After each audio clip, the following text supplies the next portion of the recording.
No.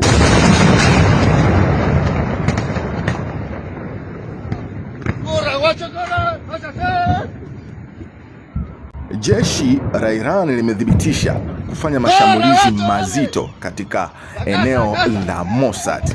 Hii ni eneo kubwa la Mossad pale nchini Israel. Ni kitengo cha masuala ya ujasusi na upelelezi pale nchini Israel. Sasa wameweza kushambuliwa na inasemekana takriban watu 1500 mpaka 2000 wameweza kujeruhiwa na wengine kadhaa wengi kuweza kupoteza maisha, huku idadi kamili ikiwa haijatangazwa kwa sababu ya vituo vya Israel ama sheria za Israel kukataza kutoa taarifa zozote zinazohusiana na masuala ya maafa, huku ikisadikika zaidi ya watu 1200 kuweza kupoteza maisha katika shambulio hilo la Iran kwa kutumia makombora yake ya ballistics yaliyoweza kushambulia eneo hilo la Mossad. Hii ni kambi kuu ya Mossad ya pale nchini Israel.